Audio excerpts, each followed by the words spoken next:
हाँ, सब कोई को आवाज आ रही? आ रहा है सर। ठीक है, शुरू करें। पिछले वाले क्लास में हम एसएचएम के बेसिक फंडामेंटल पढ़ते हैं, सही है ना? और मैंने कहा भी था कि दैट इज धीरे धीरे करके इस वाले पोर्शन में अब सिर्फ 2 क्वेश्चन या 3 क्वेश्चन बचा पड़ा था एनर्जी वाला, ठीक है, बेसिक फंडामेंटल पे, उसको भी खत्म करें। तो एक काम करो, जल्दी से पहले खत्म कर क्वेश्चन लिखना शुरू लिखोगे। ए particle in SHM, a particle in SHM is described by a particle in SHM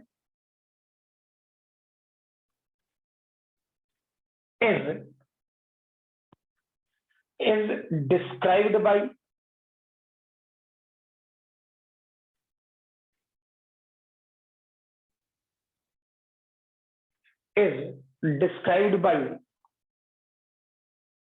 the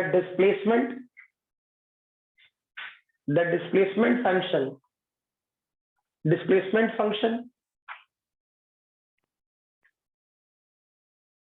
xt equal to a cos omega t cos omega t plus 5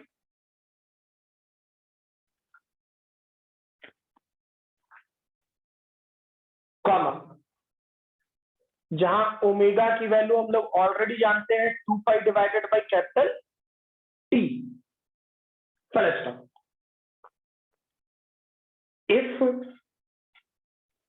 if the initial position of the particle, if the initial position of the particle is 1 centimeter, initial position of the particle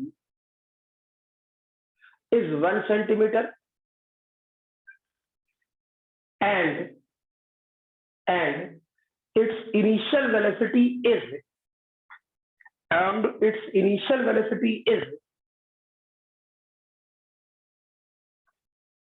5 centimeter per second,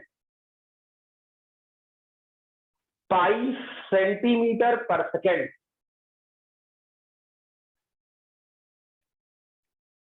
Full stop।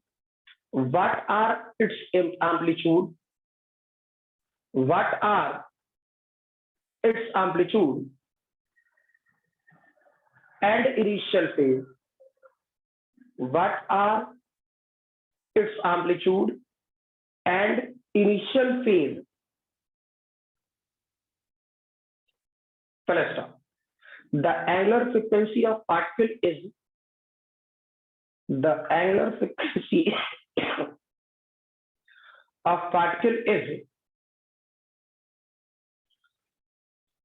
pi radian per second,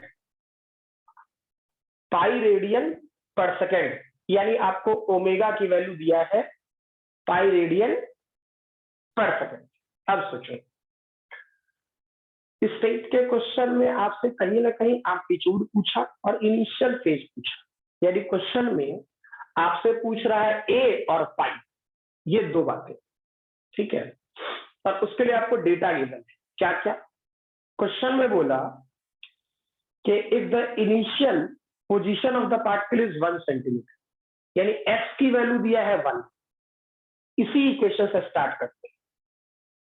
x is the function of t, ये वाला portion a cos omega t plus five, ठीक है, clear. अब तुम खुद सोचो, initial phase, initial position है, t की वैल्यू का 0 होगा। इनिशियल कहने का मतलब क्या, कि t की वैल्यू का सीधा सीधा 0 होगा। चलो, तो t की वैल्यू को हम लोग जब 0 करेंगे तो सोचो, यहाँ पे ये डेटा 1 होता, ये a होता, और t की वैल्यू 0 पुट करेगा तो a cos 5, क्या ये वाला पोर्शन इक्वेशन नंबर 1 होगा, क्लियर। दूसरा सेक्शन और कह रहा, initial velocity of the particle is pi centimetre per, initial velocity of the particle is pi centimetre per second. ठीक, देखते हैं क्या आता है। मेरे पास x था, तो velocity as a function of t निकालेंगे, तो रियलिटी में हमको करना चाहिए था dxt बाई dt, और डिफरेंशिएट करता तो a तो होता ही कांस्टेंट, कॉस का differentiation minus sine omega t plus five, और ये वाला पार्ट ओमेगा, ठीक, कांस्टेंट के बाद वेलोसिटी क्या दिया, पाई सेंटीमीटर, और कब, इनिशियल, यानी ये वाला पोर्शन हम लोग पाई करें, ठीक, ये वाला पोर्शन माइनस ए, ओमेगा की वैल्यू पाई है, ये ओमेगा की वैल्यू पाई दिया है, ठीक, ये वाला पोर्शन टी की वैल्यू 0 पुट करेगा तो ये डेटा सिर्फ साइन पाई बचेगा, पाई ने पाई को मार दिया, क्लियर। यानी फील करो, ए साइन पाई की वैल्यू क्या है, -1, ये इक्वेशन नंबर 2, ठीक है। हमको क्वेश्चन क्या बोला, एम्पलीट्यूड निकालने, ठीक, तो एम्पलीट्यूड निकालने के लिए तो क्यों ना इसका स्क्वायर और इसका स्क्वायर कर दो, दोनों का स्क्वायर करेगा तो सोचो, तो ए स्क्वायर साइन स्क्वायर फाइव, ए स्क्वायर कॉस स्क्वायर फाइव, 1 का स्क्वायर 1 ही हो जाएगा, और 1 का स्क्वायर भी 1 ही होगा, यानी इधर क्या हो गया भाई, ये डेटा, सॉरी, ए स्क्वायर कॉमन लेगा तो sine square 5 plus cos square 5, सिर्फ ए स्क्वायर और ये डेटा 2, यानी एम्पलीट्यूड हो गया √2, ठीक। और साथ में बोला था हमको इनिशियल फेज, तो क्यों ना इसको डिवाइड कर देते, यानी ये वाला portion equation number 2 divided by equation number 1, ठीक, तो डिवाइड करोगे तो साइन 5 बाई कॉस, यानी ये डेटा कितना हो गया 10, और इसकी वैल्यू कितना -1, तो 10 की वैल्यू -1 कब होगा, 135 डिग्री, ठीक है। यानी रियलिटी में डेटा कितना हो सकता है, सोचो, फाई की वैल्यू यहां पर हो सकता है 3 पाई बाई 4, अच्छा, सिर्फ ये 3 पाई बाई 4 होगा, और मुझे तो ये भी दिख रहा है 7 पाई बाई 4,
इस पे कॉल आ गया था तो उसके कारण। चलो ठीक है, इस वाले पोर्शन में क्या कि क्या 3π/4 और 7π/4 होगा ऐसा?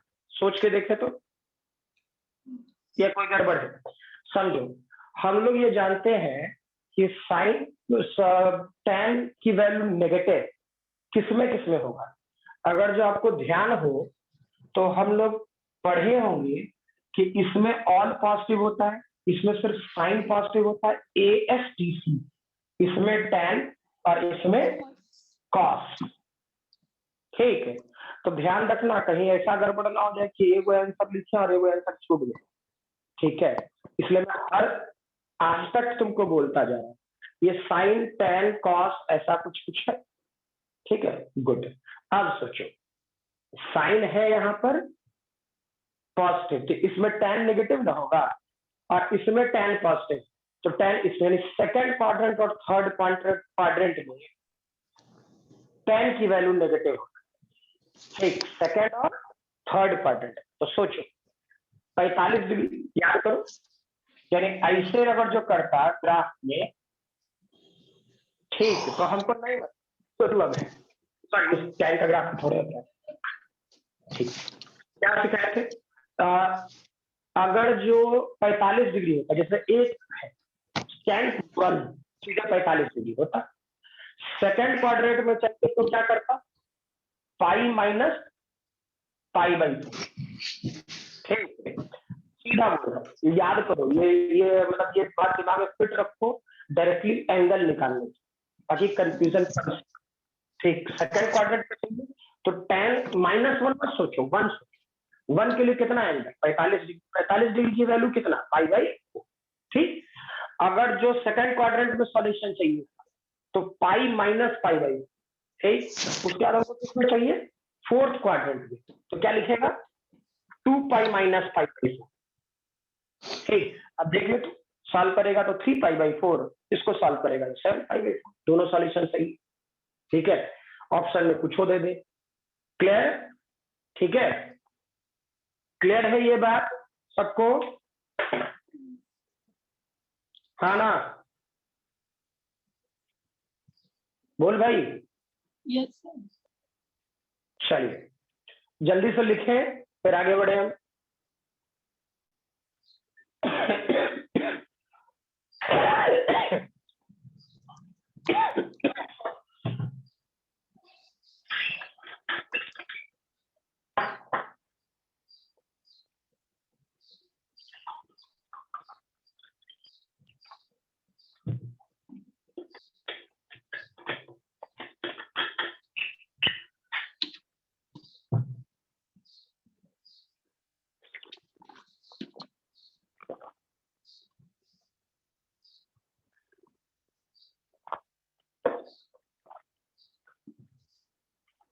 ये सब तो क्वेश्चन का पार्ट था, सॉल्यूशन यहाँ।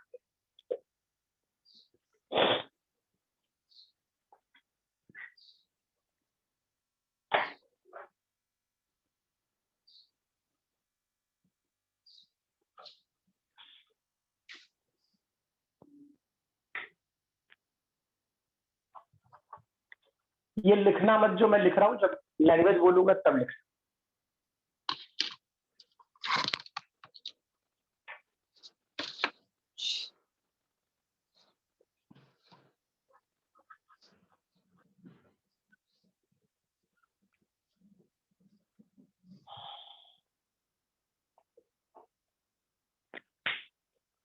हो गया?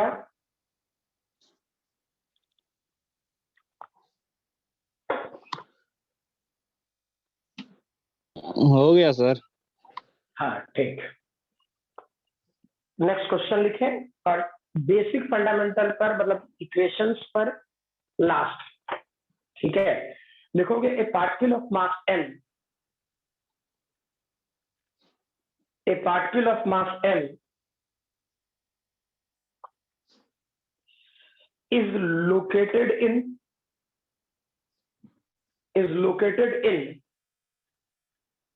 a unidirectional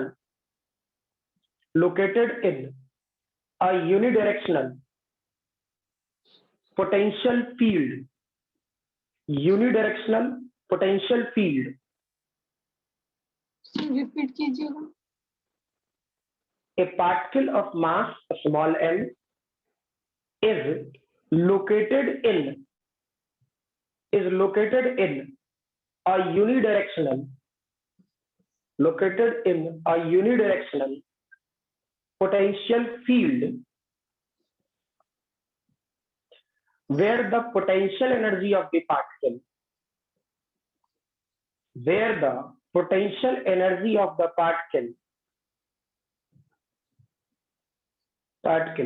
depends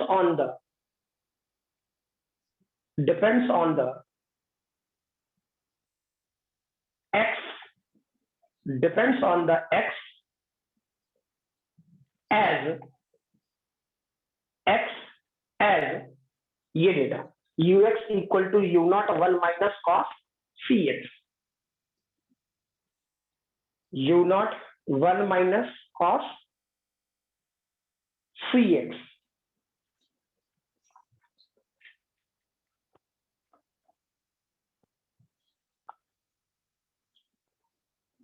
where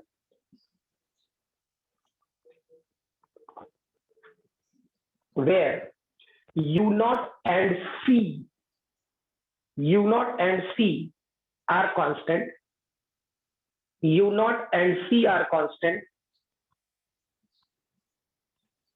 full stop. Find the period of a small oscillation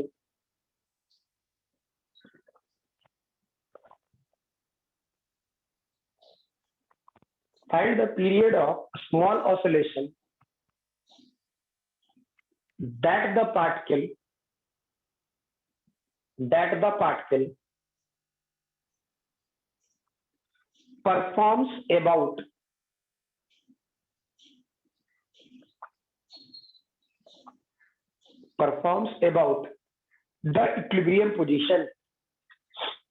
performs about the equilibrium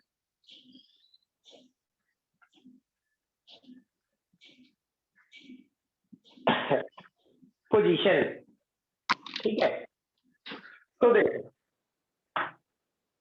potential energy दिया और तुमसे पूछना टाइम पीरियड, क्लियर। इसके बाद कहने के लिए तो देखो क्वेश्चन का एंड कभी नहीं, ठीक, लेकिन मेरे तरफ से तुमको दिया जाने वाला क्वेश्चन लगभग, ठीक है। रेस्ट जो 1-2 क्वेश्चन होगा वो मैं भेज दूंगा, टेंशन न लेना, वो मैं भेज दूंगा, ठीक है। और मोस्ट प्रोबेबली अगले क्लास में उस वाले पोर्शन में हम लोग डिस्कशन भी कर लेंगे कि बना कि नहीं बना, मतलब छोटा लैंग्वेज बना, ठीक है। तो अगर जो मान लो पोटेंशियल एनर्जी दे दे किसी भी फंक्शन, तो किसी भी एसएचएम का, ठीक, और उसका पूछ दे टाइम पीरियड, क्लियर। तो सोचो क्या वर्क पावर एनर्जी से हम लोग ये जानते हैं, चेक करना, हम लोग ऐसा यूज कर सकते थे, F equal to minus du/dx, ठीक, पोटेंशियल एनर्जी वाला फॉर्मूला, कंजर्वेटिव फोर्सेस जितने सारे हो, ठीक है। तो इसे जब डिफरेंशिएट कर रहे हो तो फील करो, u को जब डिफरेंशिएट करेगा तो u नॉट कांस्टेंट है, F रहने, u नॉट कांस्टेंट है तो बाहर निकाल, u नॉट 1 कांस्टेंट है, उसका डिफरेंशिएशन करेगा तो 0। अब ये माइनस था तो माइनस पहले बाहर आएगा, तो माइनस ही प्लस होगा, ठीक। कॉस का डिफरेंशिएशन क्या होता है, साइन, माइनस साइन, तो सामने आ जाएगा माइनस साइन, और ये डेटा होता sine cx, constant term c है तो c बाहर। हाँ सर, कोई भी पोटेंशियल एनर्जी में हम लोग माइनस क्यों लगाते हैं? जैसे कि कहीं का भी ग्रेविटेशनल पोटेंशियल में भी लगाते हैं, कहीं का भी, हाँ, जैसे माइनस अच्छा, जी माइनस साइन क्यों लगाते हैं? कोई भी पोटेंशियल एनर्जी में कोई पोटेंशियल एनर्जी नहीं लगाते यार, ऐसा ना करो। लगाते हैं सर, जैसे ग्रेविटेशनल पोटेंशियल एनर्जी में भी लगता है ना। हाँ बिल्कुल लगेगा, उसमें इसलिए लगेगा कि कंजर्वेटिव फोर्स, ठीक। थोड़ा धैर्य, पहले ये वाला काम कर ले, फिर उसको समझा लेते हैं अच्छे से, है ना। ठीक है सर। हाँ तुरंत समझा रहे हैं उससे, तो लेकिन इसका मैथमेटिकल कैलकुलेशन पहले, ठीक। तो चेक करो ये डेटा ऐसा आया, ठीक है। अब वेरीफाई करना क्या कि इस वाले पोर्शन में कभी भी डिफरेंशिएशन तो ये हो ही गया यहाँ तक, है ना। अब हम लोग के पास क्या था, हम लोग के पास था कि हम लोग कभी भी किसी भी सेक्शन का जब डिस्प्लेसमेंट सोचते हैं या डिस्प्लेसमेंट काउंट करते हैं, ठीक है, जब भी डिस्प्लेसमेंट काउंट करते हैं सीधा साधा, ठीक है, तो हमारे दिमाग में एक बात जो हम लोगों ने डिस्प्लेसमेंट काउंट की है तो डिस्प्लेसमेंट बहुत छोटा होता है। एसएचएम में ये जो डिस्प्लेसमेंट एक्स होता है वो बहुत छोटा होता है, ठीक। तो सिंस एक्स टेंड्स टू 0, है ना, तो साइन सी एक्स की वैल्यू अप्रोक्सीमेटली सी एक्स के बराबर होगी, ठीक। ये नॉर्मल एसएचएम में किसी भी एसएचएम में थीटा बहुत छोटा लेना होगा, क्लियर। तो बहुत छोटा लेना होता है तो सोचो ये वाला पोर्शन क्या होता है, ये वाला portion F minus you not C है ये था, इसका सी एक्स हो जाएगा, तो क्या ये वाला पोर्शन सी स्क्वायर एक्स बचेगा, ठीक। इसको क्या लिख सकता था, मास गुने acceleration minus you not c square और एक्स, एक्सेलरेशन को क्या लिख सकता था, d square x by d t square minus you not c square divided by m into x.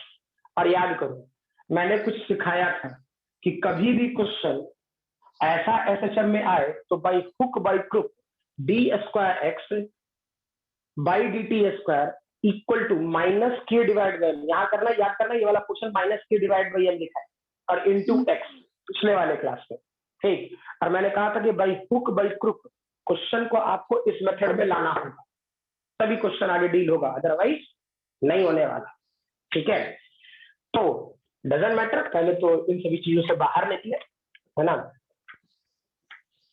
अब सोचिए क्या हो रहा होता, इस वाले पोर्शन इसकी वैल्यू को क्या लिखते थे, ओमेगा स्क्वायर, यानी ओमेगा स्क्वायर की वैल्यू क्या हो गया, u not c square divided by m, यानी ओमेगा की वैल्यू कितना हो गया, root over u not c square divided by m. इसको क्या लिख सकते थे, 2 पाई एफ, और ये data u not c square divide by m. मान लीजिए फ्रीक्वेंसी पूछता 1 divide by 2 pi root over u not c square divide by m. मैंने आपसे क्वेश्चन में पूछा है period, that is time period, यानी 1 डिवाइडेड बाई, यानी सॉल्यूशन होगा 2 pi root over m divided by u not c square. Clear, ठीक है, लिखे, जल्दी लिखे। यस लिखो।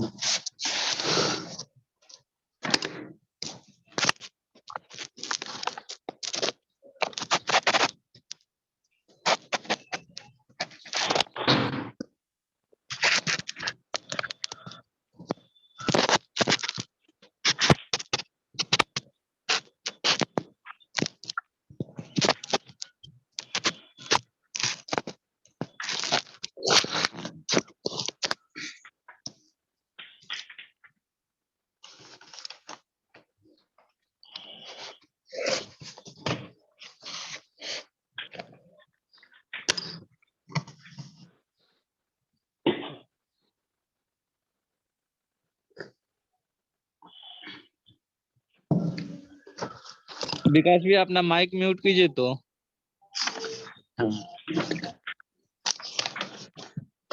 चाय भेज दिए, पिया? नहीं पिया है, चाय भेजने वाला चाय नहीं पीते हम। ठीक है माइक बंद कीजिए।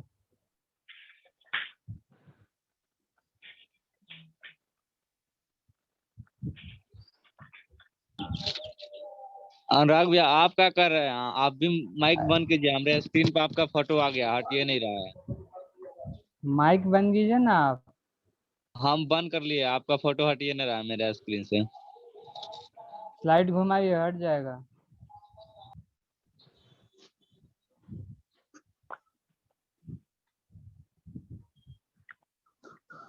विनय, हाँ विकास भैया बोलिए। खांसी सही हुआ? हाँ हो रहा है, कल रात को थोड़ा सा हो गया, अभी ठीक है।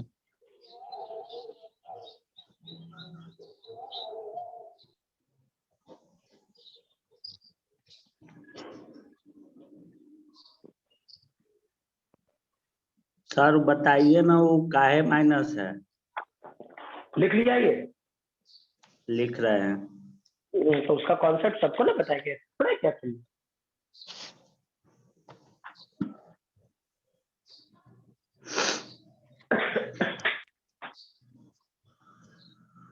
सर का क्लास नहीं लिए मेरा।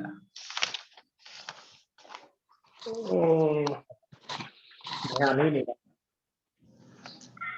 ओ सर अच्छा ठीक, कोई बात नहीं, करा लेते हैं। हो गया तो लिखे, समझाए? यस सर हो गया। देखो है क्या कि अब ऐसा सोचो, बेसिक फंडामेंटल, ठीक है, कि कुल मिला के 4 तरीके के फोर्स, 4 तरीके क्या होना तो चाहिए, नियम तक 3 है वो, ठीक है, लेकिन एक और फोर्स हम मान लेते हैं।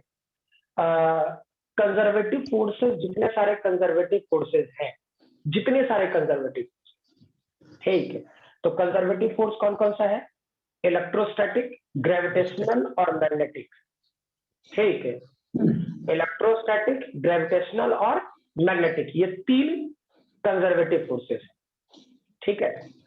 और चौथा जो हम लोग लगाते हैं, समझ में आ रहा है? चौथा जो हम लोग लगाते हैं वो, ठीक है, यस तो हम लोग जो लगाते हैं उसमें से कुछ पार्ट कंजर्वेटिव भी हो सकता है, कुछ पार्ट नॉन कंजर्वेटिव भी हो सकता है, ठीक है। Yes sir. ये बात दिमाग में रखना, कुछ पार्ट कंजर्वेटिव भी हो सकता है और कुछ पार्ट नॉन ना कंजर्वेटिव भी हो सकता है, ठीक है। अच्छा, तो जितना सारा कंजर्वेटिव फोर्स है सब में ये एफ की वैल्यू -d/dx लगा, क्लियर? जितना सर। सारा कंजर्वेटिव फोर्स है। अब विडंबना क्या है, परेशानी क्या है कि हमको मैक्सिमम फोर्स का दिखेगा, ग्रेविटेशनल दिखेगा। अरे अभी पूरे फिजिक्स में 11th 12th के लिहाज से क्या दिखता है? ग्रेविटेशनल फोर्स दिखता है, इलेक्ट्रोस्टैटिक फोर्स दिखता है, अब बच गया तो मैग्नेटिक फोर्स दिखता है, एक अलावा कोई नया फोर्स नहीं दिखता। और उसके बाद जो कोई फोर्स दिखता है तो बोलता है कि ऑब्जर्वर नहीं लगा, यस सर। बोलता है ऑब्जर्वर नहीं लगा। तो मैक्सिमम जगहों पर जो क्वेश्चन दिख जाता उसमें मैक्सिमम फोर्स कंजर्वेटिव ही होता है, मैक्सिमम। हम ये नहीं कहेंगे कि सारा, इसलिए मैंने तुम्हें टोका कि तुम जो ये बात बोल रहे हो कि सब जगह माइनस बोलोगे, माइनस लगाएंगे, तो बोले नहीं, सब जगह माइनस नहीं लगाएंगे, फिर तो पंगे है, फिर तो परेशानी हो जाएगी, ठीक है। कहाँ कहाँ लगाते सर? बोले तो कि कंजर्वेटिव फोर्सेस जितना है, जितना यस सर। कंजर्वेटिव, कौन कौन सा? ग्रेविटेशनल, इलेक्ट्रोस्टैटिक, मैग्नेटिक, ठीक। और कुछ फोर्सेस जो हम लोग लगाते हैं, हम लोग लगाते हैं, सारा हम लोग का सारा फोर्स कंजर्वेटिव नहीं हो सकता, ठीक। कुछ उसमें कंजर्वेटिव होगा, कुछ उसमें नॉन कंजर्वेटिव होगा। मेडिकल में पूछा भी जाता है ये सब क्वेश्चन कि जो फोर्स लगाए वो कंजर्वेटिव है या नॉन। स्प्रिंग फोर्स कंजर्वेटिव में आता है कि नॉन कंजर्वेटिव? स्प्रिंग तुम्हारे तरफ से डेवलप, तुम्हारे तरफ से डेवलप, तुम गलत समझ गए, तुम स्प्रिंग में घुस गया, ठीक। लेकिन उस स्प्रिंग में फोर्स किसके कारण डेवलप हुआ? हमारे कारण, हम खींचे। तुम, हाँ, इसलिए F इक्वल टू -f, तुम अपना फोर्स लिखते हो। Yes sir. समझ में आ रहा बात ना? तो हम क्या पिछले क्लास में सिखाया था? रीस्टोरिंग फोर्स है। तो रीस्टोरिंग फोर्स कौन सा फोर्स है? जो हम लोग लगाते हैं, जो हम लोग लगाते हैं, ठीक। और मेरे तरफ से प्रोड्यूस डिस्प्लेसमेंट को अगर जो हम छोड़ दे, मतलब फोर्स हटा दे, ठीक, यस सर। तो वो मोशन अपोजिट डायरेक्शन में, यानी कि इधर खींचे तो इधर जाए, यस ठीक सर। है ना? तो तुमने जो फोर्स लगाया था वो रीस्टोरिंग फोर्स, यस सर। तुमने जो फोर्स लगाया था वो रीस्टोरिंग फोर्स है, और उसकी प्रॉपर्टी किसमें दिखती है? स्प्रिंग में। तो सर हम लोग जो फोर्स लगाएंगे उसमें माइनस नहीं लगाएगा पोटेंशियल एनर्जी में? उसमें क्या लगेगा? ये 3 ही में लगेगा, ग्रेविटेशनल, इलेक्ट्रोस्टैटिक और मैग्नेटिक में। क्या क्या क्या? तीन ही में लगेगा ना सर, ग्रेविटेशनल और इलेक्ट्रोस्टैटिक्स और मैग्नेटिक। हाँ बिल्कुल ठीक। और एक फोर्स हम फिर बोल रहे हैं, जोड़ दे रहे हैं, ठीक। जब वहां तक हम क्वेश्चन कराना शुरू कर देंगे कंजर्वेटिव नॉन कंजर्वेटिव फोर्सेस कौन कौन से हैं, ठीक, तब वहां भले सिखाएंगे। लेकिन दिमाग में रखना कि हम लोग भी जो फोर्स लगाते हैं उसमें 99.99% कंजर्वेटिव ही है। Yes sir. ठीक। अब बोले नहीं कोई कोई क्वेश्चन मेडिकल में, ये सब क्वेश्चन मेडिकल में ये सब क्वेश्चन पूछा गया है, ठीक है, कि कौन सा फोर्स कंजर्वेटिव है और कौन सा फोर्स नॉन कंजर्वेटिव, जब आएगा तब देखिए, ठीक है। चलो छोड़ो, ये बात क्लियर है यहाँ तक? Yes sir. है ना? चलिए अब स्टार्ट करो नॉर्मल मेथड से सबसे पहले, ठीक है। हाँ इसमें हम लोग को पढ़ना बहुत कुछ है, क्लियर, इसलिए ध्यान रखना क्या क्या करना है नहीं करना। पहला सेक्शन स्टार्ट करो सिंपल पेंडुलम, जल्दी से, टाइम नहीं बर्बाद। अब इस वाले पोर्शन में सिंपल पेंडुलम में क्या वेरीफाई करना, ऐसा था सिस्टम, क्लियर है? ये वाला पार्ट एक ऐसा रखे, नॉर्मली स्ट्रिंग यहां ले जाते और यहां, यही तो फिगर होता था, और ऐसे, ठीक। ये वाला एंगल इस तरफ गया तो ठीक है, याद करो क्या यहाँ पर mg नीचे लगता, लगेगा। ठीक। ये वाला पोर्शन L था, अच्छा इस वाले पॉइंट को, इस O को, यानी यहाँ वाले पॉइंट को एक्सिस ऑफ रोटेशन सोचो, ठीक।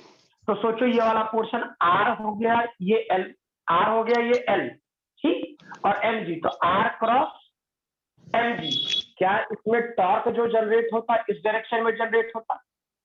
Yes sir. कोई दिक्कत नहीं, ठीक है। अब टॉर्क का फॉर्मूला होता है R क्रॉस mg, क्या ये रीस्टोरिंग फोर्स का नेचर है? ये रीस्टोरिंग Yes. टॉर्क है, ठीक है।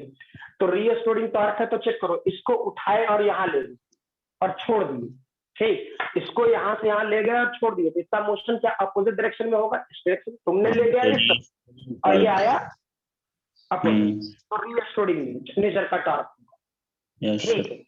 तो टॉर्क की वैल्यू क्या लिखते हम लोग, चेक करो, रीस्टोरिंग होने के कारण हम लोग क्या सीधा लिखेंगे, सीधा सीधा, इसमें कोई इधर उधर वाली बात, ठीक है। क्या ये वाला पोर्शन हम लोग लिखें माइनस mgl साइन थीटा, हाँ ना, मैंने डायरेक्टली लिखा है। सोचो हम लोग जब काम करते हैं इस कारण से, अगर जो तुमने इसका डिराइवेशन ठीक ढंग से सीख लिया, मैं क्वेश्चन भी कराता चला जाऊंगा, सब कुछ कराता जाऊंगा साथ, जहां जहां पूरे फिजिक्स में इस टाइप का एसएचएम वाला क्वेश्चन, इस टाइप का एसएचएम वाला क्वेश्चन, ठीक, जहां जहां होगा हम सब पॉइंट टच करेंगे, चाहे वो इलेक्ट्रोस्टैट का हो, चाहे वो फ्लूइड का हो, चाहे वो प्रॉपर्टीज ऑफ मैटर का हो, चाहे वो क्या कहते हैं मैग्नेटिक इफेक्ट ऑफ करंट का हो, या फिर इलेक्ट्रोमैग्नेटिक इंडक्शन का हो, कहीं का भी टॉपिक का हो, ठीक। एसएचएम बहुत बेहतरीन चैप्टर है, मतलब मीनिंग ये कि ऐसे सोच ले कि जब भी क्वेश्चन को टफ करने का मन है ना, टफ होता नहीं है, स्टूडेंट सिर्फ बेसिक भूल जाता है इसलिए टफ हो जाता है एसएचएम, ठीक है। मतलब मीनिंग ये कि अगर जो, मतलब डायरेक्टली इधर उधर वाला कोई बात नहीं, ठीक है, कि अगर जो आपका कॉन्सेप्ट अच्छा है, ठीक है, और किसी भी चैप्टर को टफ करना है, इलेक्ट्रोस्टैट को टफ करना है, क्वेश्चन को उठा के लेके चले जाओ सेक्शन, ठीक। Permanent magnetic effect of current को टफ करना है, लेके चला गया एसएचएम में, ग्रेविटेशन को टफ करना है, लेके चला गया एसएचएम में, फ्लूइड को टफ करना है एसएचएम में, ठीक। लेकिन सबका कहानी एक के वो फार्मूले, ठीक, या तो एंगुलर एसएचएम टॉर्क पे, और नहीं तो linear SHM, that is spring वाला पेंडुलम वाला कॉन्सेप्ट, बस ये दो का है, इसके अलावा कुछ को नहीं, ठीक है। देखते हैं सबको ये क्लियर है कि mgl टाइम थीटा होगा, हाँ या ना? हम लोग टॉर्क का फार्मूला क्या पढ़ते हैं, अगर जो गड़बड़ लगता है तो ध्यान रख लें, R क्रॉस, ठीक। इसका मतलब क्या होता है, परपेंडिकुलर sin थीटा, टॉर्क का मैग्नीट्यूड यही होता ना। ठीक, अब सोचो रियलिटी में क्या, इसे तुम लिख सकता है r perpendicular into s, r sine theta को लिख सकते हो आर परपेंडिकुलर इंटू एस, या फिर जरूरत पड़ने पर आर इंटू एस परपेंडिकुलर, दोनों में से कुछ हो। ठीक है, हो सकता है ये वाला बात लोग तुम लोग को नहीं बताता हो, बहुत लोग नहीं बताते हैं। ठीक होता है, ठीक है, या तो इससे बना लो या फिर इससे बना लो, देखेंगे बात। ठीक, कहोगे तो मैं इसी में दिखा देता हूँ, इसी वाले पोर्शन में चेक करो, ये वाला पोर्शन एल है, तो इस फोर्स कौन सा है, एमजी ना, फोर्स कौन सा है, एमजी। ठीक, तो एमजी पर परपेंडिकुलर देख तो ये लाइन ऑफ एक्सिस था, ये एल है, ये थीटा है, क्या ये वाला पोर्शन एल साइन थीटा होगा कि नहीं होगा? Yes sir. तो एमजी पर फोर्स पर पोजीशन वेक्टर का परपेंडिकुलर कंपोनेंट कौन हो गया, एल साइन थीटा। पक्का? अच्छा, मान लो और एक बात बता रहा हूं, ठीक, वो लिखना मत, जो बोल रहे हैं उसको लिखना मत, अभी इसी से काम कर। सोचो इस mg का कंपोनेंट कौन होता है, क्या ये वाला पोर्शन थीटा है, तो ये थीटा होता, तो ये mg cos थीटा होता। हाँ सर। और इधर क्या mg sin थीटा होता, देख ले। पक्का? तो सोचो ये l और ये mg cos थीटा तो एक के लाइन में हो गया, तो नहीं होगा, नहीं होगा टॉर्क। ठीक है, अब mg sin थीटा और पोजीशन वेक्टर देख, तो mg sin थीटा और ये पोजीशन वेक्टर क्या आपस में परपेंडिकुलर है? हाँ सर। पक्का? यानी कि इस बार अगर तो हम लिखे mg sin theta into L, हम लिखेंगे टॉर्क की, लेकिन अगर जो हम लोग लिखे mg sin theta into L, तो हम सोचे ये f परपेंडिकुलर इंटू आर। ठीक, अगर जो लिखे हम लोग mg into L sine theta, clear, तो हम सोचे पोजीशन का परपेंडिकुलर कंपोनेंट इंटू एफ, सही है ना? ठीक है, इस लैंग्वेज में कोई दिक्कत जो अभी बोले? नो। गुड। ठीक, ये अलग मैटर है कि मैंने बोला कि इस पर अभी मत सोचना, ठीक, समझ में है ना? लेकिन एक बात तुम खुद सोचो कि क्या पोजीशन, जरूरत पड़ने पर पोजीशन टॉर्क निकालने के लिए जरूरत पड़ने पर पोजीशन वेक्टर का भी परपेंडिकुलर कंपोनेंट ले सकते हैं, ठीक है, और जरूरत पड़ने पर हम लोग क्या कहते हैं, फोर्स का भी परपेंडिकुलर कंपोनेंट ले सकते हैं। पक्का? कोई तकलीफ नहीं है? ठीक है, तो टॉर्क की वैल्यू क्या लिख सकता था, फील करो, टॉर्क का स्टैंडर्ड फार्मूला था आई एल, ये डेटा क्या होता, mg l, और थीटा बहुत छोटा, सीधे थीटा लिख देते। ठीक, इसे क्या लिखेगा, ये ml स्क्वायर, और अल्फा को क्या लिख सकता था, d square theta by d t square, ये वाला पोर्शन माइनस mgl और थीटा, m ने m को मार दिया, l मर गया। चलिए सोचो ये वाला पोर्शन को अब क्या लिख सकते, इस वाले पोर्शन को हम लोग क्या लिख सकते, फील करो, ये वाला पोर्शन सीधा सीधा d square theta by d t square, ये वाला portion minus g divide by l और थीटा, क्या ये एंगुलर एसएचएम का स्टैंडर्ड फॉर्मेट आ गया? ठीक है, और यहाँ पे ये जी डिवाइड बाई एल किसके बराबर, ओमेगा स्क्वायर। ठीक, तो ये वाला portion omega square equal to g divide by l, यानी ओमेगा की value root over g divided by l, इसे लिखते 2 पाई एफ, ये वाला portion g divide by l, frequency की वैल्यू हो जाता 1 divide by 2 pi root over g divided by l, यानी टाइम पीरियड का डेटा होता 1 divided by l, that is 2 pi root over l divided by g. Clear है? जल्दी लिखो sir, यहाँ वो फार्मूला का है ना अप्लाई किए, टॉर्क बराबर सी थीटा, तो यही है सी वैल्यू लिखे हैं। टॉर्शनल कांस्टेंट ना, ये बार बार चेंज होगा, जैसा क्वेश्चन बदलेगा वैसा चेंज होगा। यहाँ सर टॉर्शनल फोर्स तो लग ही रहा है ना। हाँ, जैसे टॉर्शनल फोर्स लग रहा है, तुम फिर गलत कंफ्यूजन में आ, ठीक है। ये क्वेश्चन के हिसाब से चेंज होगा, समझ में आया ना। ये सी कोई फिक्स्ड वैल्यू, जैसे हर कॉन्सेप्ट के लिए सी फिक्स हो सकता है, ठीक। यस हर थ्योरी के लिए सी फिक्स होगा, लेकिन हर थ्योरी के लिए ना, ठीक है। Yes sir. हम सिंपल पेंडुलम पढ़ रहे हैं तो सी का वैल्यू कुछ और आ जाएगा, इलेक्ट्रोस्टैटिक पढ़ेंगे तो सी का वैल्यू कुछ और आता है, तो हर का सी का वैल्यू कुछ कुछ अलग अलग होगा, ठीक है। लिखिए जल्दी लिखिए। तो सर सी के जगह MGL वही होगा, वही ना? क्या क्या क्या? हाँ, सी के जगह MGL है, बिल्कुल बिल्कुल, सी के जगह MGL।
हो गया?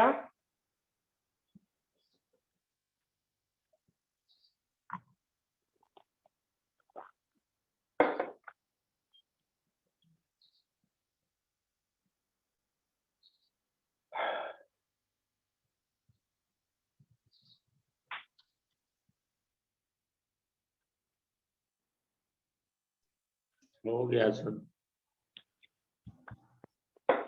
चलो देखो, इस वाले पोर्शन में क्या, नोट करके पहला पॉइंट लिखो, ठीक। अब जैसे जैसे बोलते जा रहे हैं, जहां जहां तुमको जरूरत पड़ेगा, ठीक है। मतलब अब ऐसा सिंपल पेंडुलम पे क्वेश्चंस तुम चाहो तो जैसे करना चाहते हो तो तुम्हारी भी, ठीक है। इधर से क्वेश्चन आपसे कम पूछे जाए, मेडिकल स्टैंडर्ड में क्वेश्चन कम पूछे जाएंगे, इंजीनियरिंग में खूब पूछता है, ठीक। इसके पहले जो बताया है, हाँ, इसके आगे जो थ्योरी है उससे क्वेश्चन तुमसे खूब पूछे, ठीक। तो जो जो चीजों पर थियोरेटिकल क्वेश्चन पूछे जाते हैं, हाँ, न्यूमेरिकल हम लोग साथ साथ कर लेंगे लॉजिक डेवलप करने के, लेकिन कॉन्सेप्ट इतना ही है। पहला लिखोगे नोट करके, जो जो बातें बोलता जाओ ध्यान रखना, और जिस चीज की जरूरत पड़ेगी उसको आप लोग नोट डाउन कर लोगे खुद से, ठीक है। पहला पॉइंट लिखोगे, time period of simple pendulum, time period of simple pendulum is independent,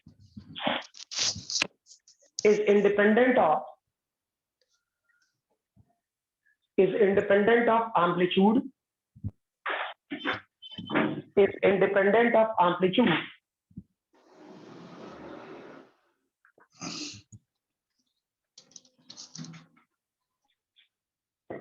as long as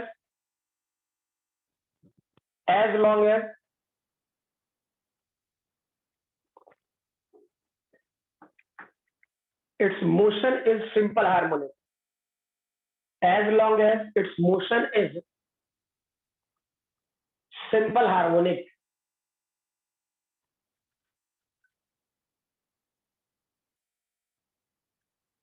ये लैंग्वेज समझ में आया कि एम्पलीट्यूड पे डिपेंड नहीं करेगा। चेक करो, टाइम पीरियड का जो फॉर्मूला आया उस पर कहीं पर थीटा नहीं, 2π√L divide by g, clear. यहाँ एम्पलीट्यूड क्या था, हम यहाँ से यहाँ ले जाते तो ये थीटा होता छोटा सा, और आगे बढ़ाए तो थीटा, तो थीटा पर ये डिपेंड नहीं करेगा, ठीक, क्लियर। दूसरा पॉइंट लिखो, time period of simple pendulum Time period of simple pendulum is independent of time period of simple pendulum is independent of mass of the bob. Mass of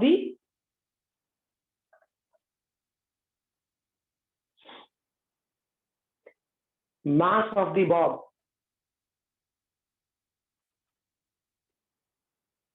ठीक है, यानी इसका मास भी 2π√L divide by ji, M से कोई लेना देना था नहीं।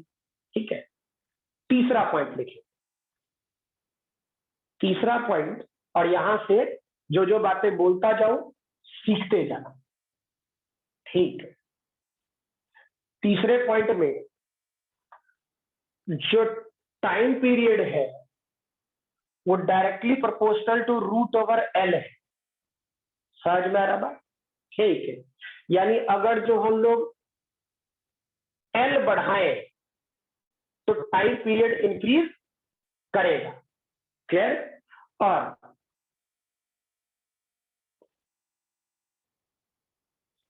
इस L को क्या लिखते हैं हम लोग, क्या समझते हैं? ठीक है, इसको बोला जाता है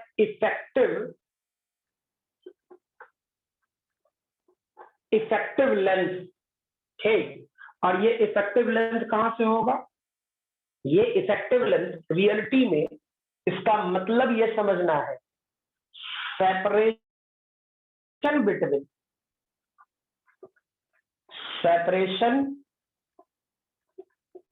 बिटवीन पॉइंट ऑफ सस्पेंशन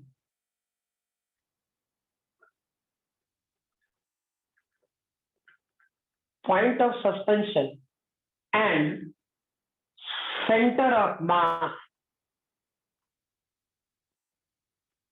क्या जो बोले क्लियर है कि आपका पॉइंट ऑफ सस्पेंशन, क्योंकि ये बॉब क्या था, ये छोटा सा जो मास है एम, ठीक, इसका सेंटर ऑफ मास कहां लाई करेगा? यहाँ, ये उसी जगह पे।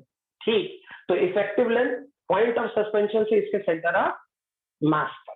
ठीक है,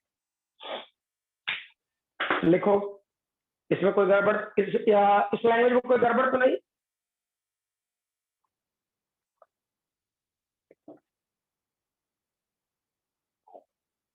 बोलो भाई। No sir. चलो ठीक, अब जो इफेक्टिव लेंथ की मैंने बात बोला ना, ठीक है, उसी से एक लैंग्वेज समझ। ठीक है, और मेडिकल में ये वाला क्वेश्चन खूब पूछा गया है। ठीक है, और इसमें ये नहीं सोचना है कि अच्छा इंजीनियरिंग क्या होता है, मेडिकल का लैंग्वेज है, कुछ हो पूछ देंगे। ठीक, एक क्वेश्चन पूछा गया होगा कि एक लड़की है, बहुत जगह इस किताबों की थ्योरी भी, ठीक, कि एक लड़की है, ठीक, या एक कोई बच्चा है, ठीक, जनरली वहां लड़की है दिखाया है, तो क्वेश्चन है मुझे। ठीक है, तो मीनिंग ये कि वो ये कहता है कि एक सिटिंग गर्ल है, मतलब नीचे बैठी हुई है ऐसे, क्लियर है? अब मेन दिक्कत ये है कि क्लास में रहता तब तो मैं जैसे मन वैसे डांस वांस करके समझा भी देता हूँ। जैसे मान लीजिए चेयर है, थोड़ा सा चेयर पे बैठ लूंगा तो ये तो चेहरा मेरा ठीक है कितना दिख रहा है, लेकिन मान लो वो इस चेयर पे ऐसे बैठे हुए, ठीक, यू ऐसे करके बैठे हुए, यू, क्लियर? और इसी चेयर पे देखना मेरा हाइट थोड़ी बढ़ जाएगी क्योंकि नीचे से मैं ऊपर आ गया, ठीक है, और ये वाला पोर्शन ऐसे है दोनों, ठीक, ये नीचे, ठीक, और ये ऊपर। समझ में आ रहा? अब ऐसे बांध करके घूमे, हाथ को यू बांध करके,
आवाज आ रहा? आवाज आ रही? Yes sir. यस सर, आ रहा है। हाँ, बीच में वाईफाई चला गया था तो उसी कारण से रिकनेक्शन हो गया। ठीक, डजंट मैटर। हाँ, ये बात बताइए कि मैंने जो क्वेश्चन का फ्रेमवर्क तैयार किया, ठीक, और ये क्वेश्चन बहुत बार पूछा गया और ऐसा ही थ्योरेटिकल क्वेश्चन भी होगा, ठीक, कि एक बार ऐसे यूं जमीन पे बैठ करके, याद रखना जमीन पे बैठ करके, क्लियर है? ठीक, इसमें सेंटर ऑफ मास का खेल है, इसमें मैं बोल रहा हूँ कि ऐसे हाथ बांध करके लैंग्वेज बनता है ऐसा। व्हेन ए सिटिंग गर्ल मतलब कोई बैठी हुई लड़की है, ठीक है, on a swinging stands up, ठीक, मतलब एक बार नीचे सिटिंग गर्ल फिर स्टैंड्स अप, ठीक है, her centre of mass will goes up, ठीक है, तो टाइम पीरियड विल डिक्रीज, है ना? बोलो, जो स्टेटमेंट बोला गया वो लिखवाने के लिए मैं लिखवा सकता हूँ, ठीक है, पर समझना जरूरी है, ठीक है। मैंने ये कहा, वैसे आप ये पॉइंट लिख दो पहले, फिर इस पर बात करेंगे। लिखोगे व्हेन ए सिटिंग गर्ल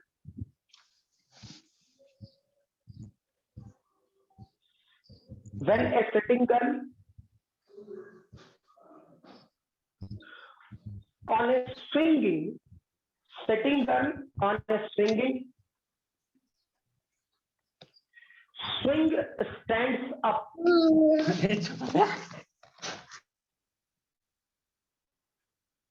क्या हुआ विकास भैया? when a sitting girl on a swing stands up, her center of mass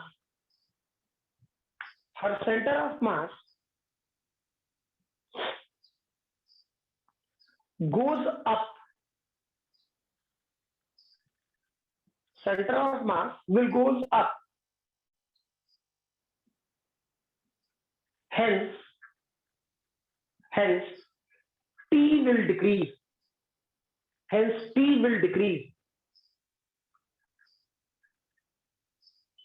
बोलो क्या क्लियर है? या सिर्फ स्टेटमेंट लिखा, कुछ समझ में नहीं है? समझाइए सर, क्या लिखा दिया है? अरे भाई इतना तुम एक नॉर्मल सा बात की, हम कुर्सी पर बैठे फिर खड़ा होकर बताए, इमेजिन कर तो फिगर थोड़ा, तब तो समझ में आएगा। थोड़ा इमेजिन कर कि जैसे मेरा हम लोग का एक सेंटर ऑफ मास कहाँ होता है, ठीक है, अब वो दिख नहीं रहा होगा, तो ये सेंटर ऑफ मास यहाँ होगा, क्लियर? अच्छा, जब तुम ग्राउंड पे बैठा होगा, नीचे बैठा होगा, ठीक, तो तुम्हारा सेंटर ऑफ मास ग्राउंड से नजदीक जा चुका होगा, हाँ या ना? ठीक, नजदीक जा चुका होगा यानी तुम्हारा पोटेंशियल एनर्जी घट चुका होगा, सोच लो, ठीक, क्लियर? और पोटेंशियल एनर्जी का घटना सिस्टम कहीं ना कहीं स्टेबल हो चुका, ऐसे समझो, ठीक है, सिस्टम कहीं ना कहीं स्टेबल हो चुका होगा। अब सोचो, अगर जब तू खड़ा हुआ तो effective length from the ground बढ़ गया, ठीक है, लेकिन ये कॉन्सेप्ट कैसा है? तुम्हारा सेंटर ऑफ मास कहीं ऊपर से लटका हुआ है, तुम्हारा सेंटर ऑफ मास कहीं ऊपर से लटका हुआ है, यही है ना? देखो, हम अपने आप को बैलेंस करने के लिए क्या, ऐसे घूमने में ज्यादा कष्ट, ठीक, ऐसे घूमो, ये आराम से घूम जाएंगे तेजी में, ठीक, हाथ ऐसे करके रखे, कष्ट ज्यादा, ऐसे हाथ फैला लिए, ये तो रियलिटी में क्या हुआ फील करो, ठीक है। मीनिंग ये कि जब ऐसे कर रखे तो हमारा सेंटर ऑफ मास कहीं ना कहीं, जब नीचे बैठेंगे तो हमारा सेंटर ऑफ मास, ठीक है, ग्राउंड से कनेक्टेड होने के कारण जिस भी पॉइंट ऑफ सस्पेंशन से काम करना है, मान लो बैठ जाए, नीचे आ जाएगा सेंटर ऑफ मास, तो इफेक्टिव लेंथ बढ़ जाएगा, ठीक है। जब ऊपर खड़ा हो जाएगा तो इफेक्टिव लेंथ घट जाएगा, तो इफेक्टिव लेंथ का घट जाना, टाइम पीरियड का घट जाना। क्लियर है? समझ में आ रहा बात? चलिए अब ऐसा ही एक क्वेश्चन और सोच। ठीक, ये सब थ्योरेटिकल क्वेश्चन है, एकदम कंफ्यूजन नहीं आना। ये क्लियर हुआ बात? हाँ या ना? Yes, sir. Yes, sir. सारे लोगों को? Yes, sir. हाँ सर सही है। ठीक। इसके बाद दूसरा पॉइंट सोचते हैं, ठीक, कि हम करें क्या कि एक हॉलो स्फीयर है, हॉलो स्फीयर, ठीक, मतलब ये जो मैंने बनाया ना, ये इसी को मान लो हॉलो स्फीयर। ठीक, गुड। अब इस हॉलो स्फीयर में पहले खाली रखो, हॉलो स्फीयर खाली, ठीक, क्लियर है? तो इस हॉलो स्फीयर का ऐसे समझना, फील करें, ये हॉलो स्फीयर, ठीक, ये स्ट्रिंग था कनेक्टेड। इस हॉलो स्फीयर का सेंटर कहां होगा? सेंटर ऑफ मास यहां होगा, पक्का? ठीक, तो इसका इफेक्टिव लेंथ कितना होगा? L प्लस आर, हाँ ना? सोच लो, Yes, sir. कंफर्म सारे लोग? इसका रेडियस और जो स्ट्रिंग का लेंथ था, गुड। तो इसका टाइम पीरियड क्या होगा? 2 pi root over L plus R divided by G. ठीक, 2 pi root over L plus R divided by G, कोई कष्ट नहीं है। अब इसमें कर क्या? पानी भर दे, इस हॉलो स्फीयर में पानी भर दे, ठीक है? समझ में? तो जब इस हॉलो स्फीयर में तुम पानी भरेगा तो भी इसका सेंटर ऑफ मास कहां होगा? यही होगा। Yes, sir. सोच लो। अरे हाँ ना? सबको क्लियर है? Yes, sir. Vikas Vinay? Yes sir.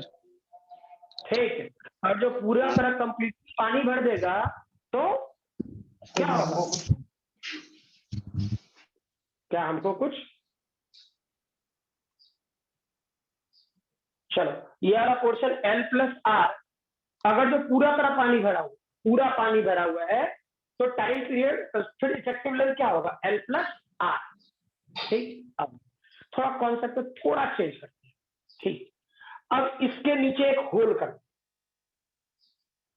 ठीक है, और होल करेगा तो तय है कि इससे लिक्विड नीचे गिरेगा, हाँ ना? ठीक, लिक्विड नीचे गिरेगा तो ऊपर से पानी खाली होता जाएगा और नीचे से लिक्विड गिर रहा होगा, है यस ना? सर। कोई दिक्कत है? नो। तो अब एक बात करना, टाइम पीरियड इंक्रीज करेगा, डिक्रीज करेगा या सेम? ये सेंटर तो शिफ्ट हो जाएगा ना फिर। तो वो Center तुम्हारा, हाँ मैंने Center- पूछा टाइम इंक्रीज करेगा, डिक्रीज करेगा या सेम? इंक्रीज करेगा ये। पक्का? Yes, sir. सबको को क्लियर है? क्योंकि देखो ये कहीं ना कहीं लैंग्वेज है, ठीक है, और ऐसे क्वेश्चन खूब सारे पूछे गए, ठीक है, इसलिए मैं वो ताम झाम करने के चक्कर में नहीं, चेक कर लो, मैंने ये प्रूव कराया। फिर जिस जिस ढंग के क्वेश्चन आपसे पूछे जाते हैं डायरेक्टली मैं वहां कूद गया, सीधे वहीं कूद गया, ठीक है, न्यूमेरिकल जो कराना वो कराते जाएंगे, लेकिन क्या ये लॉजिक समझ में आया? चेक करो, जब इसका ऊपर से नीचे खिसकेगा तो इसका सेंटर ऑफ मास जस्ट अभी वही क्या कहते हैं, वो लड़की वाला एग्जांपल, हम ऐसे खड़े हैं तो हमारा सेंटर ऑफ मास ऊपर है, अब नीचे जाएंगे तो सेंटर ऑफ मास भी तो नीचे जाएगा, अरे हाँ ना? ठीक है, तो जब लिक्विड इससे नीचे गिर रहा होगा तो इसका सेंटर ऑफ मास ये थोड़े रहेगा, ये थोड़ा नीचे चला जाएगा, यहाँ नीचे आ रहा होगा। क्लियर है? तो इसका ये वाला पोर्शन मान ले 8 है, ठीक, तो अब सोचो सेंटर ऑफ मास का इफेक्टिव लेंथ क्या होता? फील करो इफेक्टिव लेंथ, एल तो स्ट्रिंग, ठीक, पहले इसका सेंटर दैट इज आर, और सेंटर ऑफ मास कहां नीचे चला गया? आर डैश, तो इफेक्टिव लेंथ बढ़ ना गया? अरे हाँ ना? Yes, sir. Yes. तो इफेक्टिव लेंथ बढ़ गया यानी कि टाइम पीरियड इंक्रीज कर जाएगा। क्या जो बोले क्लियर है? पक्का? अगर जो इसका फिगर मतलब आपको लगता है ये सब पूछा जाने वाला क्वेश्चन है, ठीक, अब ये मत कह देना कि सर क्या कहते हैं ऐसा क्वेश्चन कहाँ पूछता है, गाड़ी और अब इसी का कहानी बदल देगा, ठीक, कि कोई स्विंगिंग गर्ल है, ऊपर खड़ा है तो कहा होगा नीचे खड़ा, कुछ बोल दे इसके जब अब वही स्विंगिंग गर्ल है पर लिक्विड में डाल दिया क्या दिक्कत है? ठीक है, तो क्वेश्चन पूछने का कोई और छोड़ अंत नहीं है, लेकिन हाँ लैंग्वेज ध्यान रखना कि सेंटर ऑफ मास तो नहीं शिफ्ट कर रहा, सेंटर ऑफ मास और जो ऊपर नीचे हो रहा है तो उसके अनुसार से टाइम पीरियड भी नीचे होगा। ठीक, क्लियर है? अब इसको तुमको जैसे लिखने की इच्छा है लिख लो, ठीक है। नेक्स्ट आगे बढ़ो। इस पॉइंट को आपको जैसे लिखने की इच्छा होगा लिख जरूर ले, ठीक है। अब बार बार करें, इस टाइप का क्वेश्चन खूब सारा पूछा जाता है, ठीक है। मैं बार बार कह रहा हूं यहाँ से न्यूमेरिकल क्वेश्चन आपसे पूछा जाना ना के बराबर, ना के बराबर, ठीक।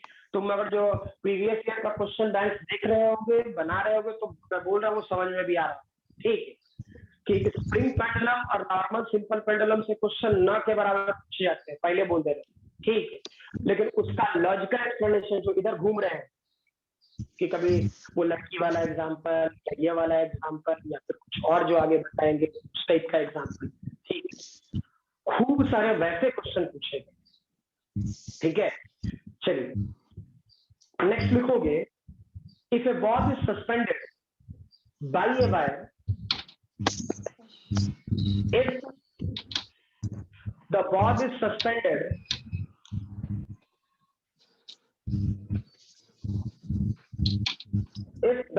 suspended by a wire, repeat कीजिएगा। if the ball is suspended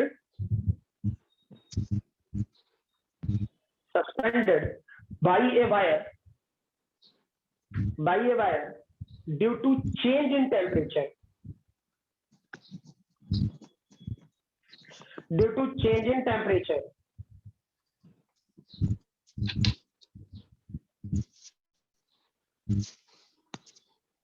length will change,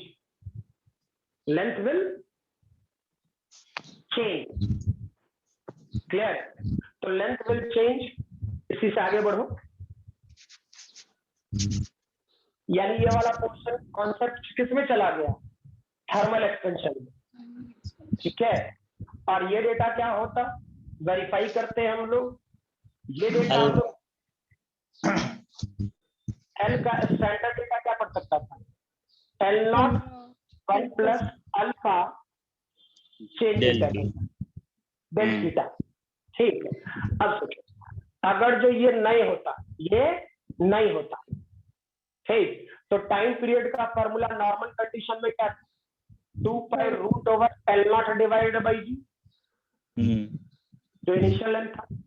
अब ये टी डैश क्या हो जाएगा, 2 पाई रूट ओवर रियलिटी में एल डिवाइडेड बाई जी, ठीक है। इसे क्या लिख सकता है, T dash equal to 2 pi root over, यहां लिख सकता था L not 1 plus alpha change in temperature divided by G, यानी टी डैश की वैल्यू क्या हो जाता है, 2 पाई रूट ओवर सीधा L not divided by G, और ये डेटा 1 plus alpha change in temperature to the power 1/2, हाँ ना, ठीक है।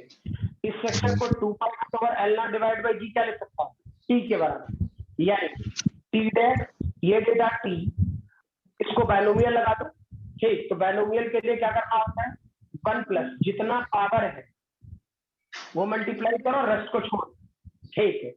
तो चेक करो ये डेटा क्या हो जाता, T dash divided by T, अगर जो टाइम पीरियड कह देता निकालने की सीधे ये फॉर्मूला बोल, और जो टेम्परेचर चेंज कर रहा हो, ठीक, और आपसे बोलते कि टाइम पीरियड क्या होगा, इस वाले मेथड पे चले जाए, नया टाइम पीरियड क्या होगा, ठीक, या फिर बाद का टाइम पीरियड दे और बोले कि इनिशियल टाइम पीरियड क्या होगा। ठीक, अब रेशियो पूछता तो टी डैश डिवाइड बाई 2, यानी ये वाला portion 1 + 1 divided by 2 alpha del theta. ठीक, अच्छा इसको इधर लेके चला जा, यानी T dash minus T minus 1। ठीक है, तो ये डेटा हो जाता 1 divide by 2 alpha change in temperature. ठीक है, अब टी डैश माइनस टी, तो ये डेटा होगा क्या, del t divided by t into क्या ये वाला portion 1 divide by 2 alpha theta. ठीक है, ठीक है।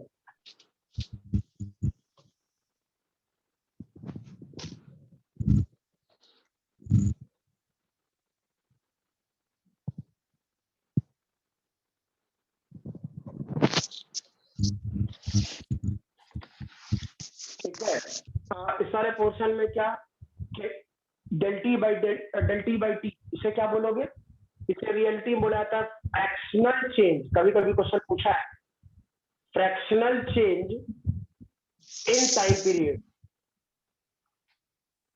Fractional change in time period. ठीक, और जो परसेंटेज चेंज निकालना होता तो इसी को क्या करता, del t by t into 100 से मल्टीप्लाई। ठीक, और जो percentage change in time period चाहिए होगा तो, ठीक है, लिखो जल्दी।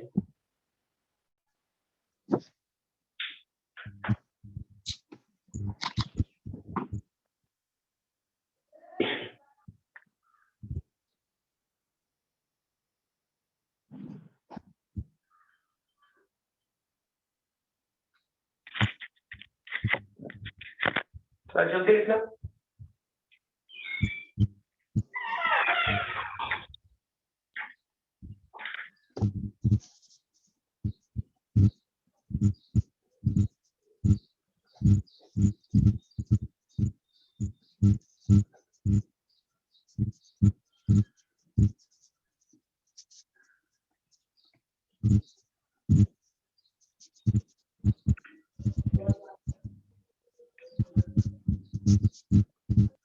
विकास भी आपको वीडियो जा रहा है अभी? अरे हमारा वीडियो रुक गया है, कुछ दिख तुम ही लोग नहीं रहा। हटो ना, स्क्रीन पर आ जा रहा है बार बार। विकास भी आप म्यूट कीजिए तो अपना माइक, आप नहीं कर रहे हैं जल्दी।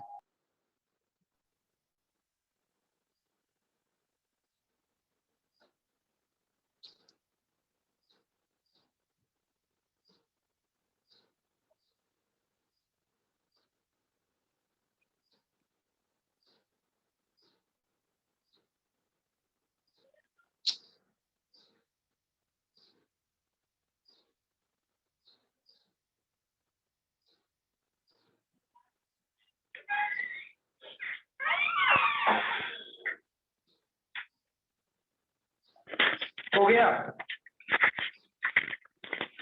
हो गया ये? Yes sir. हाँ, नेक्स्ट पॉइंट लिखो। If capital M is suspended from a wire, if capital M is suspended from a wire of natural length L,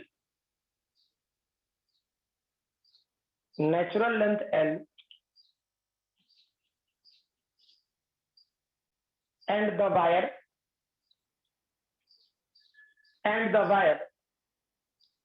stretches by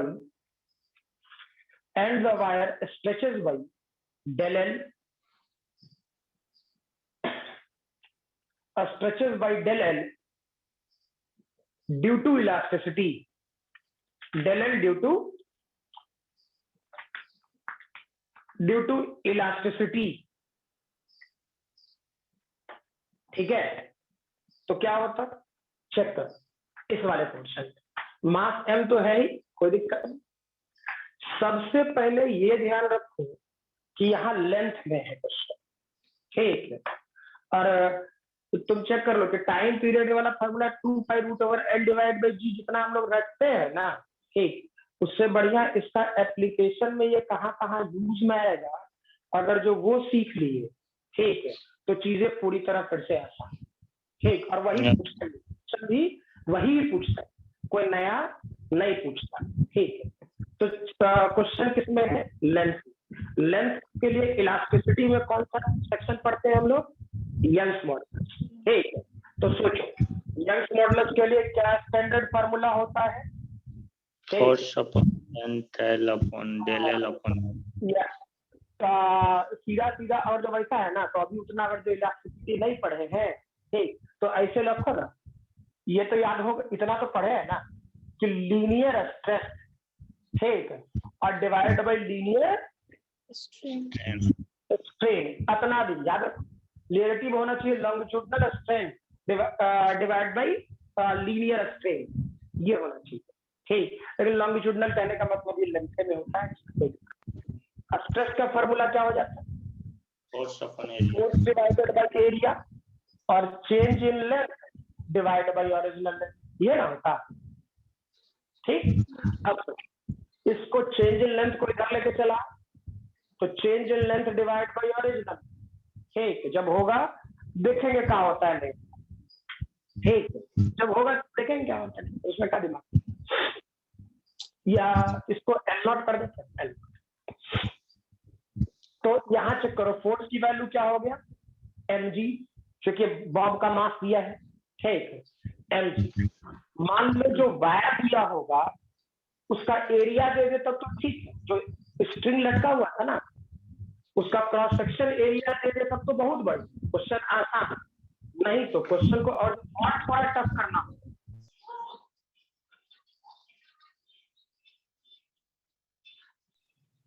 अगर जो मान लीजिए क्वेश्चन को और आसान, सॉरी टफ करना होगा, ठीक है, तो क्वेश्चन को अगर जो टफ करना होगा तो वो क्या करेगा? वो सीधा सीधा उसका रेडियस देगा, यानी पाई आर स्क्वायर, हम एरिया वाला पूछ, ठीक है, और यंग्स मॉडुलस इतना होता, ठीक है, और इसे निकाल के बैठ जाओ,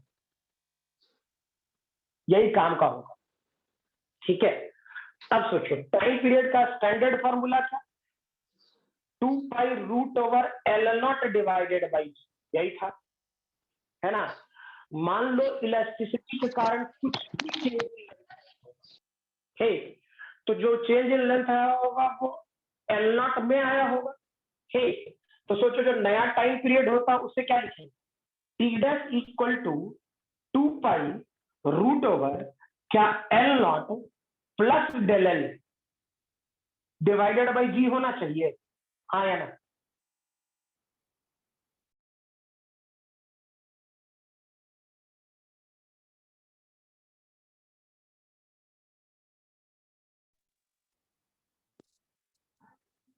क्या ये जो बात बोल रहे क्लियर है? L not plus del L divided by G होना चाहिए क्या, हाँ ना? बोल भाई जल्दी, अरे नींद में मत रहा। जब हम नॉर्मल वायर लेते तो क्या formula 2 pi root over L not divide by G होना चाहिए, हाँ या ना? यस।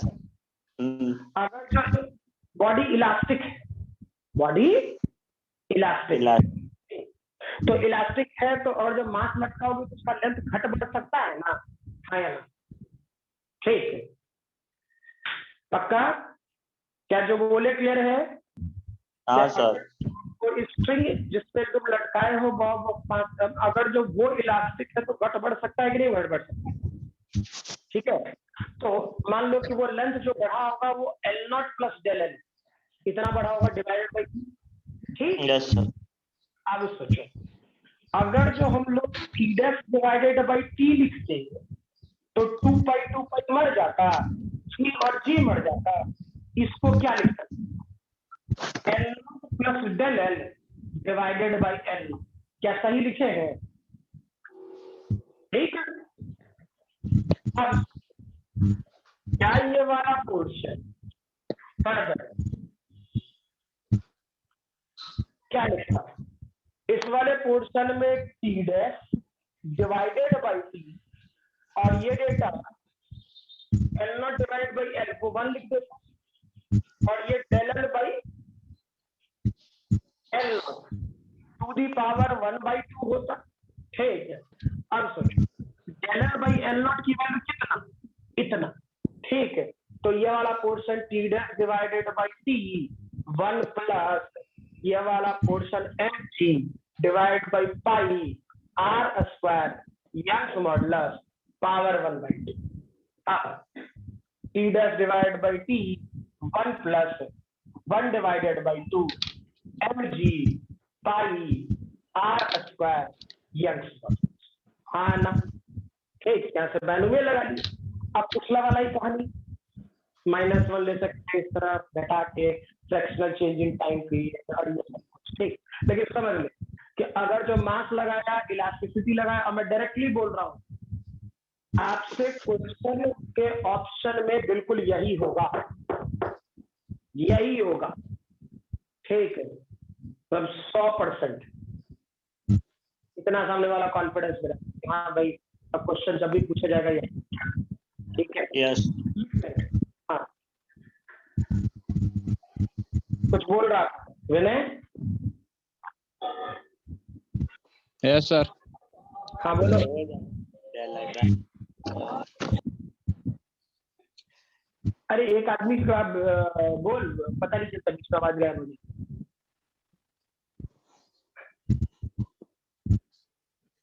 आप इन्हें बोलो ना। यस सर, क्या बोलना है? हाँ, क्या बोलना है? कुछ बोल रहा था ऊपर से गायब हो गया बीच में। चलो ठीक है। नहीं सर, कुछ नहीं बोल। हाँ ठीक है। अरे तू अभी नींद में है क्या? क्या सर? जल्दी कर, नींद में लगा था। चलो इस वाले पोर्शन में जो मैंने अभी तक कराया, तो तुम्हारे लेंथ के कारण सिंपल पेंडुलम में जो जो चेंज आएगा, ठीक, वो मैंने करा लिया। समझ में आ रहा? ठीक है, अब अगले दिन तुम लोग का ये शुरू कर ले, that is acceleration due to gravity के कारण सिंपल पेंडुलम में क्या क्या चेंज है। Yes sir.